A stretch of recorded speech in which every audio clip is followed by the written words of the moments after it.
Good evening, I'm Esther Gidu. You are in for Vincent Makori. This is Africa 54. France says its forces in West Africa over the weekend killed more than 20 militants hiding in a forest near the border between Mali and Burkina Faso. The operation follows the death of a French soldier nearby earlier this month. Mali has been regularly hit by Islamist militant violence despite a 2013 French-led operation to drive them out of key northern cities they had seized. Mali extended a state of emergency by 6 months this weekend. Meanwhile, violence in Burkina Faso began to intensify last year with a deadly attack in the capital, Burkinabe. Officials believe a new Islamist group called Ansar al-Islam is using the Falsare forest as a base to launch attacks elsewhere. The head of the United Nations mission in South Sudan, David Shearer, says thousands of civilians would not be alive today if not for UN mission in South Sudan. He says now more than ever, 12,000 UN blue helmets and 2,000 UN police officers are vital to protect civilians. 60,000 people have fled from South Sudan's Equatorius to Uganda since the beginning of the year. Shearer noted that since July last year, the security, economic and humanitarian situation has worsened markedly and that virtually no part of the country is immune from conflict. He says a political solution is the only way forward in South Sudan. Now, joining me in the studio for more perspective on the political situation in South Sudan is Brian Adeba, the Associate Director of Policy at Enough Project. Brian, welcome to Africa 54. Well, thank you. Now, you know, Brian, last week there was a special session on South Sudan. Specifically, the U.S. ambassador to the UN was very vocal about how patient the international community has been with the leadership of Salva Kiir. It looks like it's time to go. Give us more perspective into this, given that today peacekeepers have arrived in South Sudan with a bolstered mandate to take care of the situation. So let me address the U.S. ambassador's comments. First of all, it is the very first time that a member of the Trump administration has spoken out so strongly on South Sudan. Secondly, the other significant takeaway from that speech was her criticism of her counterparts at the Security Council for inaction on South Sudan. So going forward, she had also asked the question of when are we going to stand, how long should we stand aside and watch the carnage continue in South Sudan? Also, this speech was significant because it was also the very first time that the Trump administration, a member of the Trump administration, has called out the president of South Sudan for the president of South Sudan and the political leadership across the board in South Sudan for the carnage that is happening in the country at the moment. So that's important. With regard to the arrival of the protection force, it's going to face the same problems that have affected the UN mission in South Sudan. One, logistical issues. How are the logistics arranged around this force? Secondly, the status of force agreement between the protection force and the government of South Sudan. Previously, we've seen that that agreement hindered the amount of weapons that the UN can have and limited its capacity to confront the warring parties in South Sudan who are actually better armed than the UN force. So these are the compounding factors that will affect this force. But most importantly, the political endgame to this. The arrival of the force itself is commendable, but what is the political solution? Without a political strategy, I think then that the capacity of this force to actually contribute to peace in the country is going to be in doubt or questionable or unsure. But when you talk about a political solution, where is this supposed to come from? Between Salva Kiir and his opponent, between the regional, leaders who have been trying to mediate the peace talks there, which apparently appear to have failed anyway? Or where do you expect this to come from? How effective will even these new peacekeepers be? Yeah, I mean, like the region itself, the IGAD region and the African Union has a role to play in this, and using their clout, they could get the warring parties in South Sudan to come back to the negotiating table. This is not happening right now. Instead, what we've seen is with the gradual shoving or pushing away of one of the key protagonists in the conflict, and that is Riek Machar. And I think in the long term, there needs to be an evaluation on whether that strategy is actually working, because as we've seen, the conflict has proliferated in his absence. So he is still crucial to these talks, and there's a need to bring both sides to the table and start negotiations again. Critics have been very quick to point at the role of the African Union, because they've been calling for an end to the fighting. But what really has the African Union done to really quell this fighting and bring an end to the suffering of South Sudanese people? Yeah, that's a very good question. In the absence of any coercive measures to get the warring parties back to the negotiating table, it's not going to happen. And so if we look into targeted sanctions, an arms embargo on the warring parties, some measures have to be taken to compel these people to come back to the table. Now, you know, the Horn of Africa and East Africa is ravaged right now by the drought and famine. And even South Sudan has not been spared. But critics also say the situation in South Sudan is man-made. South Sudan used to be a breadbasket for the region. That's absolutely true. I mean, the conflict, the famine itself is a result of the conflict. It's a result of the failure to arrive at a peaceful solution. And so that needs to be taken into perspective. While it is good to feed the population, the international community must also devise a political strategy to end it. Otherwise, the cycle will continue. And so where is the leader of the opposition, Riek Machar, in all this? Well, he's been pushed to the side. He's in South Africa. And as you heard from David Shearer, the region doesn't want him. But the region really needs to reevaluate this policy. Is it working or is it not working? Because we've seen that since his exile was imposed, there has been a proliferation of armed groups. The war has intensified. A lot of these groups that have come up have pledged loyalty to him. There's actually no signs that anyone is breaking away from him. On the contrary, his support base seems to be growing. So this factor needs to be put on the table and evaluated critically. Now, I know you are a policy director at the Enough Project, but again, you are a South Sudanese native. What do you hear from the South Sudanese back home? What do they see as the solution? Because this is a country that the whole of Africa looked forward to, being independent from Sudan. And there was so much hope, but none of that has happened from the word go. Well, there's a need for, what I'm hearing is there's need for a national dialogue to get all parties or quarters of the country talking again. But for that national dialogue to happen, there needs to be a conducive atmosphere for it. First of all, you need a ceasefire, a genuine ceasefire, a comprehensive one. Then you need a conducive atmosphere to get the people together. Now, as envisaged, there's a national dialogue process ongoing at the moment. As envisaged at the moment, it is counterproductive to creating that kind of atmosphere that will bring everybody together. That is because, one, it is not inclusive. The reconstitution that has happened still falls short of so many factors and leaves the whole process unanswered. For instance, in terms of a venue, where is it going to be held?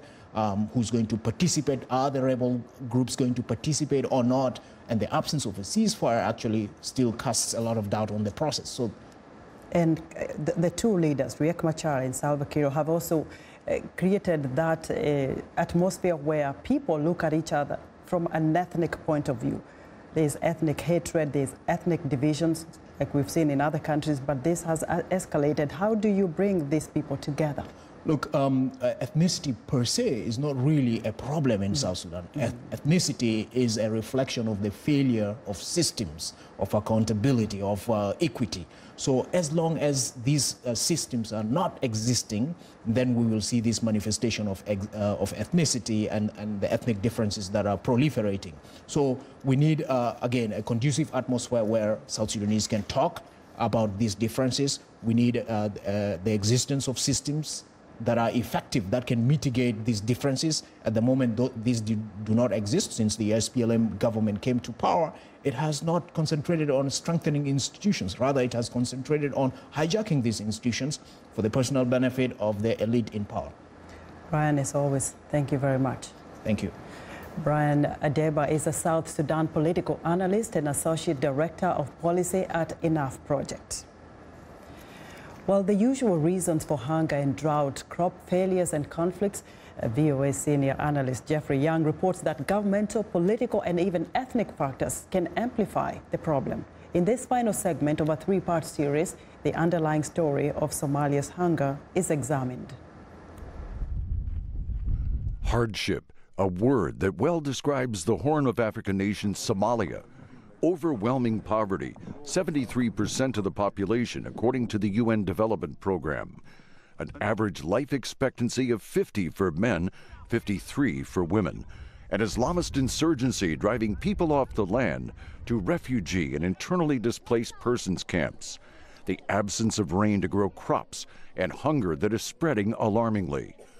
The United Nations has said that over half of Somalia's more than 11 million people are at risk of famine. Making the situation worse is the government's shortcomings in addressing food insecurity, as noted via Skype by Chatham House researcher Ahmed Soliman. In terms of the response required, it's much more difficult to implement in the Somalia context because of the lack of institutions, because of the lack of infrastructure, and also the lack of social safety net. These critical elements normally are provided by a country's government, and that is something Somalia lacks, according to Center for Strategic and International Studies Africa Director Jennifer Cook. The extent of its powers and its actual reach do not go beyond Mogadishu, the capital city. So it has none of the structures, none of the infrastructure, none of the connections that allow it to serve its people in any capacity outside the capital city. Somalia's civil war and government collapse in the 1990s was followed in 2006 by the emergence of al-Shabaab Islamist insurgents. A severe drought came over Somalia in 2010. By July 2011, the UN declared a state of famine in parts of the country. By 2012, more than 250 million people had died. Al-Shabaab contributed to that casualty count by denying access by relief agencies to many afflicted parts of the country. The insurgent group remains active, conducting terrorist operations that the UN says have resulted in nearly 1 million refugees and more than 1 million persons internally displaced. In February 2017, a new Somali president, Mohamed Abdullahi Farmajo, was inaugurated. Then, in early April, Farmajo declared war on al-Shabaab, giving the insurgents 60 days to surrender and promising amnesty and job training for fighters who complied. Al-Shabaab dismissed the Somali president's demand and continued its terrorism. The difficult situation faced by relief agencies trying to work in the midst of a military conflict is set forth via Skype by NGO Oxfam senior analyst Scott Paul. It's going to cause complications, as will any military intervention anywhere, really. The question is, are plans being laid out to accommodate humanitarian concerns and humanitarian fallout, or is this an instance, as you're seeing in some other places around the continent, where humanitarian considerations really don't even factor into the military plans? The Oxfam analyst says the best his NGO and other relief agencies can do is to try to ensure that humanitarian concerns are not dismissed by any side in the conflict. But that hasn't been the case so far in Somalia, where al-Shabaab's insurgency and the Somali government's lack of control in parts of the country have left millions desperately hungry. And with each day, more Somalis are lost. Jeffrey Young, VOA News. We want to know what you think about Africa 54 and the stories we cover. Join the conversation on Facebook. The address is Africa 54. We're also streaming our show live on Facebook, so check us out and share our show with your friends. Also, check out our headlines 24/7 on voaafrica.com. Coming up, a deepening humanitarian crisis in the Central African Republic. Stay with us.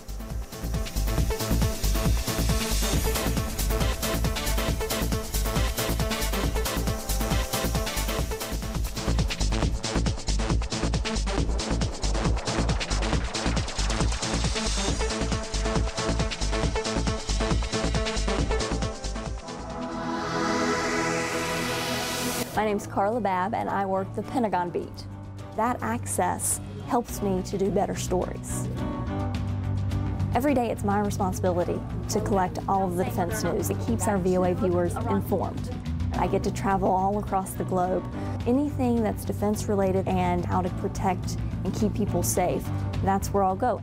So it's never a dull moment at the Pentagon. My name is Carla Babb. This is my beat.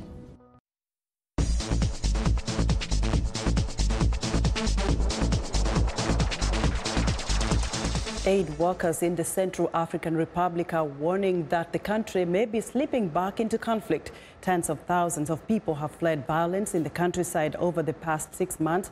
More than half of the nation's population relies on humanitarian aid, but the UN says relief efforts are dangerously underfunded. Zach Badov traveled to the country's north and has our report. Resurging violence in the Central African Republic has left some villages emptied and destroyed. 100,000 people have fled their homes since September. In the north, predominantly Christian anti-Balaka rebels used the town of Bambara as a base. But after they stole some cows from nearby nomadic people, the mostly Muslim ex-Seleka militia came for revenge, killing about 25 people and burning more than 600 houses. My father died of old age, but when my big brother was killed, I was very shocked by that. I will always remember what happened here. That's the trace of the bullet. They shot at me too. The violence recalls the fighting and communal clashes that plunged the country into chaos nearly 4 years ago. Aid workers say the renewed violence has been a major setback. They don't have food, they don't have seeds, they don't have mats to sleep on, they don't have potable water. So everything was destroyed in these events, so they are starting from zero.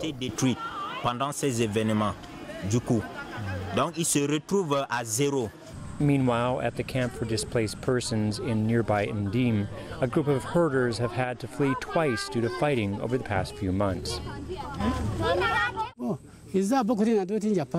The future for us is truly in the hands of God, because the population of the nearby village are the ones protecting us. We don't have any say in the matter.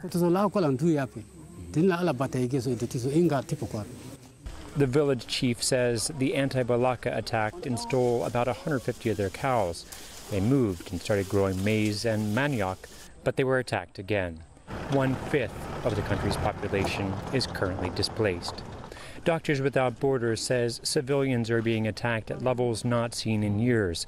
MSF runs a clinic in Paua in the northwest of the country, but says it continues to struggle to access remote areas in need. Central Africa is one of the poorest countries in the world and needs to be supported. But the people are focusing on the conflict, but it takes time for people to solve it. Despite the growing need, the UN says just 10% of the required humanitarian funding for the year has been received.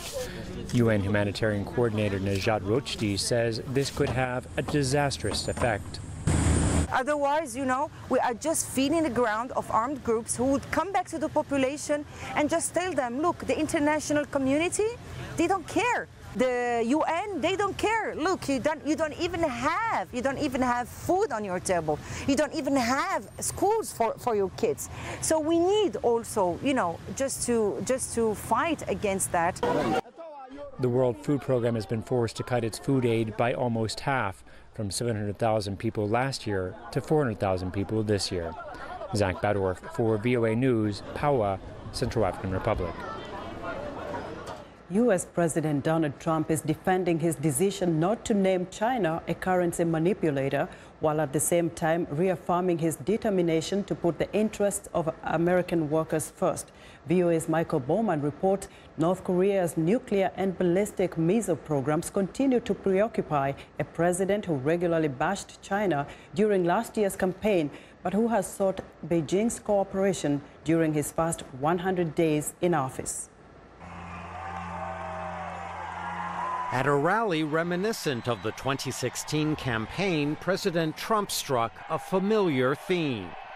We are not going to let other countries take advantage of us anymore, because from now on, it's going to be America first. According to Trump, China has stopped artificially lowering the value of its currency. Appearing on CBS's Face the Nation program, the president said it was his tough talk during the campaign that caused Beijing to halt the practice, and that China and the United States have a common interest, reining in North Korea. North Korea is maybe more important than trade. Trade is very important. But massive warfare with millions, potentially millions of people being killed, that, as we would say, trumps trade. Now, if China can help us with North Korea and can solve that problem, that's worth making not as good a trade deal for the United States. Democrats are pouncing on what they see as the president breaking a major campaign promise to the American people. During the campaign, we heard the president promise that he would keep jobs here at home, buy and hire American, and hold countries like China accountable for their unfair trade practices. But as president, Donald Trump has proposed deep cuts to job training programs, refused to label China a currency manipulator, and has done nothing to stop companies from outsourcing jobs. Trump has extended a White House invitation to Philippines President Rodrigo Duterte, who is accused of massive human rights abuses. He's been speaking a lot to all of our partners in Southeast Asia. The issue on the table is North Korea, and there is nothing right now facing this country and facing the region that is a bigger threat than what's happening in North Korea. On CBS, Trump described North Korean leader Kim Jong-un as, quote, a pretty smart cookie. He declined to specify what actions he would order if Pyongyang refuses to halt its nuclear and missile programs. Michael Bowman, VOA News, Washington. It's time now for a short break. Still to come on Africa 54. South Africa leads the way in balancing sustainability and demand for a delicacy from the sea. We'll be right back.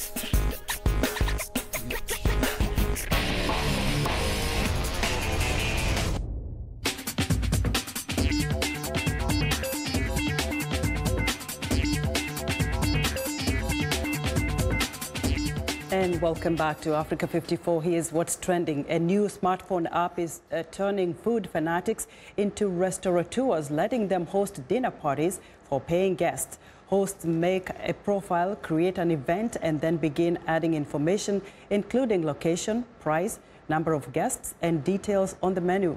The app allows hosts to set their event's price and view interested guests' profiles before accepting them. Guests can write a review of their experience. Taste Please was officially launched in late March. It's available in 190 countries and 14 different languages. The app is free to download on iOS and Android devices. Next up, a Singapore company is working to improve artificial intelligence so its software can automatically spot and block videos with undesirable content.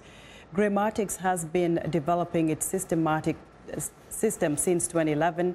It focuses on deep learning, teaches computers to learn by mimicking the brain with deep layers of artificial neurons. A computer is fed examples activity considered undesirable by potential clients, either pulled from real videos, movies, or engineers acting out scenes in their office, and then it builds and refines algorithms that help it find real live cases in streaming and uploading videos. And finally, African aquaculture companies are leading the way in producing large quantities of sustainable seafood for export around the world. They are helping to meet the huge international demand for sea snails, known as abalone, by farming them on shore. Many world populations of abalone are under threat from illegal poaching and overfishing. South Africa is the world's third biggest abalone producer, according to South African trade and industrial policy strategies. Despite the farms, abalone poaching with international criminal links continues in South Africa.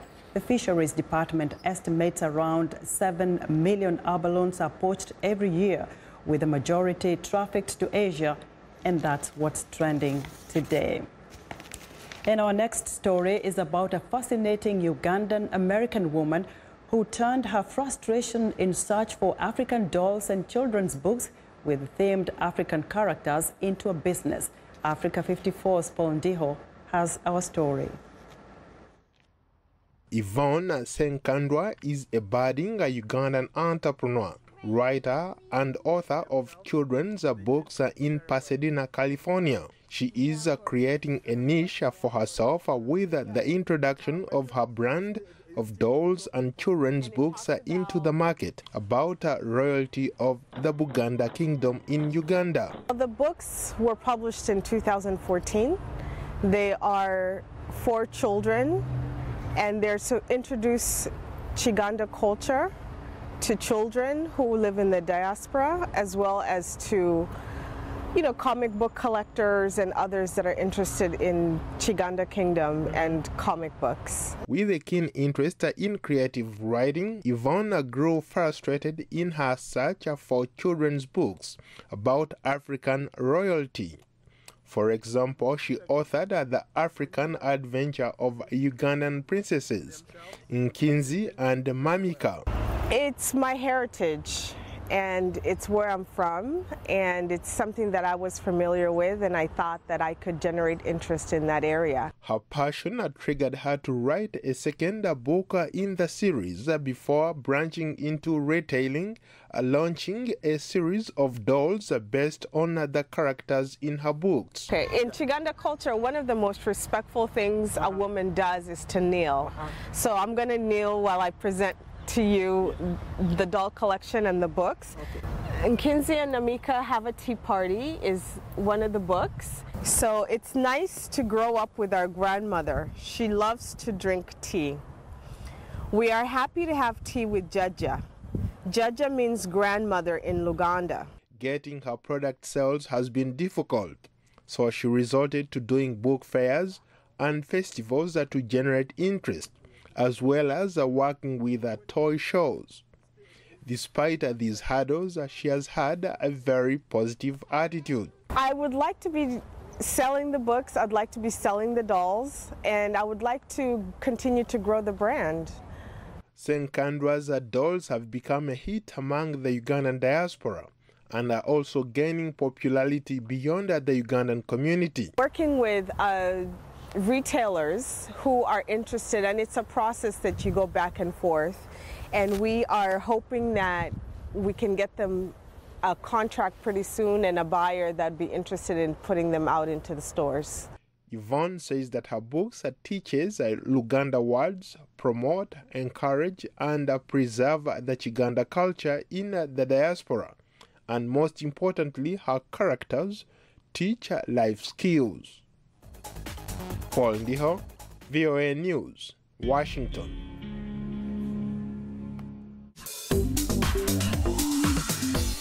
Welcome to English in a Minute. We all know that fish live in bodies of water. But what does it mean to be a fish out of water? Jonathan, are you going on the work trip next month? No, I don't think so. I would feel like a fish out of water. Why? Why do you say that? You know, I don't like forests and